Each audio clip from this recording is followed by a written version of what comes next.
So Oliver murders the Mauler twins. He just kills them. No remorse, no care in the world. And then he lies and says it was an accident. That's red flag number 3. This kid is a menace, and I do not like where he's heading. Alright, I know I barely covered Invincible Season 2, but Season 3 was just so heat, I had to make a video on it. Now, I know a lot of people has been complaining about the animation, and I'm the one to complain about it, because honestly, it's not that good. I think Season 1 low-key had better animation and better moments of animation, but the story is just so good. I can ignore the animation, bro. Some moments that be happening be so intense, and we're about to get right into that. So we come in, and these 2 teenagers are still in the Declaration of Independence. So Rick and Invincible comes in to try and stop them. And to be quite honest with you, these boys are light work. These boys are fodder. Bro, Invincible just had a whole entire training session. He had a whole montage. He is not losing to these dudes. But tell me why Rex takes out his dude first and Mark is still struggling. Bro, please change this nigga's name to Invincible, bro. Freshest punching bag on the block. Because what is he here for besides taking an ass beating? But tell me why this random dude comes out of nowhere, bro. Turns out his name is Multi-Paul, and he's the brother to Duplicate, and he just starts putting belt to ass on Rex. He just starts stomping him out. And I know I always make a joke about a JJK jumping, but this nigga literally jumping him, bro.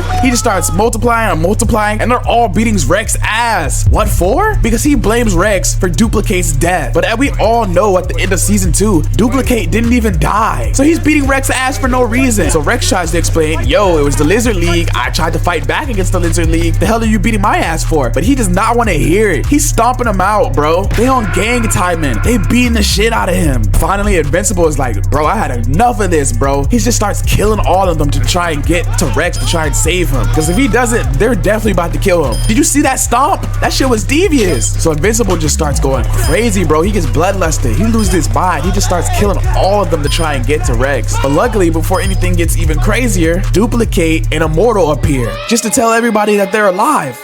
You don't think you could have did this shit earlier? Or at least bare minimum tell your brother so that he's not beating somebody's ass for no reason? And Immortal, well, we not even gonna talk about Immortal. I just hate that nigga for no reason, bro. I just hate Immortal. After that, we go to Mark's house and we learn some new stuff. Oliver's aged up a bit and he's already got his powers. Yay.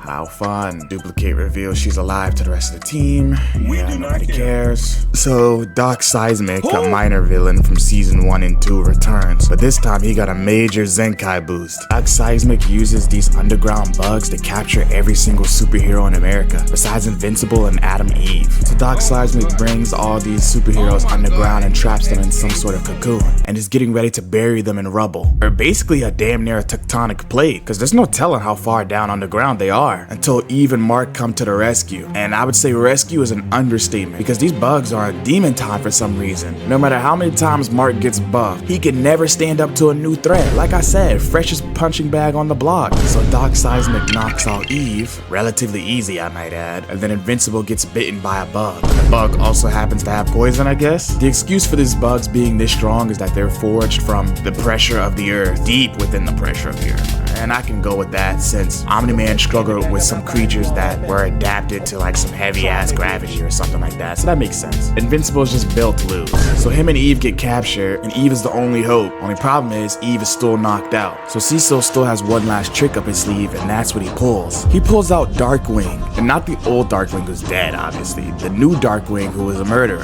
And then he starts pulling out these new and improved Reanimen. And basically, the combined help of the Reanimen plus Darkwing, they save the day and help bring out every single superhero from these cocoons. Like every single superhero escaped out, Doc Seismic and these bugs are not a match. Even with Doc Seismic getting reinforcements. So Doc Seismic just says forget it. He's just gonna try and bury everyone in rubble. If I'm going down, y'all going down with me. That was his mindset. But Darkwing manages to knock him out before that happens. But it doesn't matter because Invincible is tripping. He freaking booms Darkwing. Invincible doesn't like the idea that these criminals can be rehabilitated and used for good. So he goes to confront Cecil about it. So if you couldn't tell, Invincible is tripping. Basically, his ideologies are a little wonky right now. He's doubling down on all his righteous ways because he feels guilty. He's willing to give himself a second chance after he murdered somebody, but he's not willing to give others a second chance after murdering somebody. Pretty hypocritical. Cecil even points it out, but Mark is just not hearing it. So Cecil walks into the white room, and Invincible's like, what this for? And he's like, it's for my protection. And Invincible's like, protection from who? Protection from you, nigga. Cecil says, bro, you the strongest nigga on the planet, bro. If you were to ever go haywire, we have to have a countermeasure to stop you. And Invincible just loses it. So Cecil spawns in his reanimant and he's like, don't make me do this, kid. And Invincible said, do it, nigga, do it. So Invincible starts boxing the reanimant, and it's not even close. The reanimant are not even putting up a fight this time. Invincible just starts boxing them, bro. Just starts straight doing them in, bro. But guess what? Cecil always has a trick up his sleeve. Remember that one sound from that episode where Invincible had to go to fake-ass Atlantis? A creature emitted a sound that hurt Invincible's ears. Cecil figured out a way to recreate that sound and implanted it in an earpiece in his head. And if he wanted, he could amplify it and basically kill Mark. So Invincible starts tweaking out. He said, bro, you put a bomb in my head? And Cecil was like, yeah, given what your dad has done, nigga, we kinda had no choice. We just can't let a nigga this powerful walk around free on the planet, bro. He having the whole Captain America Winter Soldier argument, bro. Freedom versus security type shit. So Mark flies out all the way to the Guardians of the Globe to try and get their help. They're confused. They obviously don't know what's going on. They're like, why you need help, bro? And I'm not gonna lie, Mark low-key lied. He said Cecil was trying to kill him. He really wasn't. He was just trying to calm Mark down. Cecil spawns in because you know he has the teleporter and shit and tries to subdue Mark. But they see this and they're thinking it's cruel. I mean, low-key, it was kind of cruel putting a bomb in his head, not even telling him. So they instantly get on Mark's side and start fighting all of the reanimant. And I'm not gonna lie, Cecil just has like a damn near infinite supply of these things. Cecil tries to explain the motherfucking situation, but he can't, because Rex explodes the remote. But surprisingly, it had a dead man switch, so exploding it doesn't turn it off. The robot figures out a way to hack into the system and turn it off manually. So now that the thing is not in his ear anymore, Invincible just lets loose on all the reanimant. And if you pay attention, he actually killed them the same way that Omni-Man killed the Guardians of the Globe. It was low-key hilarious. He's trying to say he's not his father, but he's literally his father. Invincible has gone off the rails this season. Then he chokes Cecil and says, don't ever come near my family and I'll never work for you. And if you do come near my family, I'll kill you. Just after a couple of minutes saying that he doesn't threaten people. This boy tripping. Not gonna lie, I'm Team Cecil. So we skip to Mark training Oliver. He's teaching him how to fly. But he don't want to learn about this. He want to learn how to fight. And that's low-key a little red flag, given who his father is. So we go to the costume guy to get these guys a costume. And the costume he picks out is Kid Omni-Man, bro.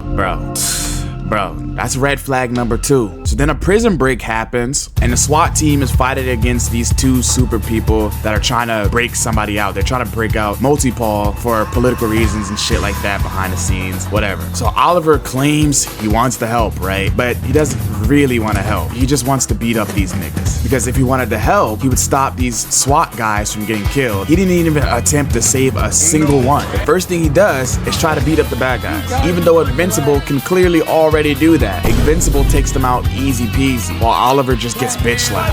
Alright, after that, the Mauler twins break into a military base, and they're trying to steal a nuke, but not just any kind of nuke, an EMP nuke, so the Guardians of the Globe get sent to stop them. But the team is only half now, since half of the team left after the whole situation with Mark and Cecil. So the Mauler twins easily dispatch them. They got this new ray gun that spazzes out your nervous system and basically gives you seizures. So they use that on them and easily win, until Mark and Oliver show up. The Mauler twins activate the nuke, so Invincible is distracted and has to go chase the nuke and stop it from landing. This gives Oliver free reign to do whatever he wants. Since he's obviously not gonna listen to his big brother, he hasn't listened to him 3 times in a row, he's not gonna listen to him the 4th time. So Oliver murders the Mauler twins, he just kills them. No remorse, no care in the world, and then he lies and says it was an accident. That's red flag number 3. This kid is a menace, and I do not like where he's heading. Keep in mind, the Mauler twins have not killed anybody this entire episode. The nuke itself isn't even an actual nuke, it's an EMP.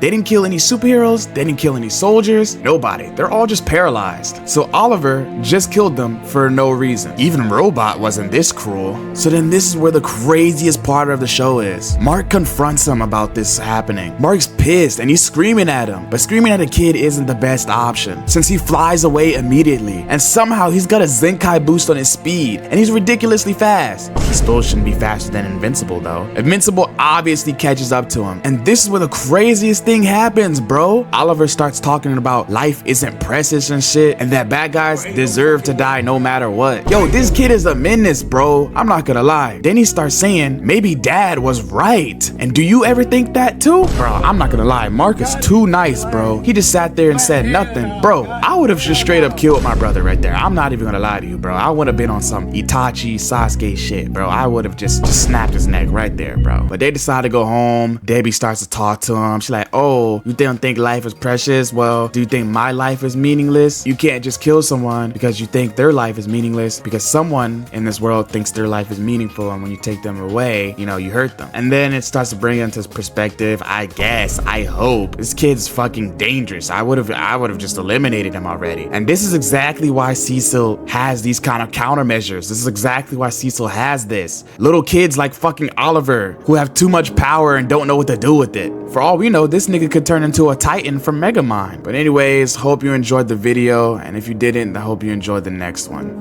I know that the movie and it ain't quick. Don't get sad cause move didn't quit.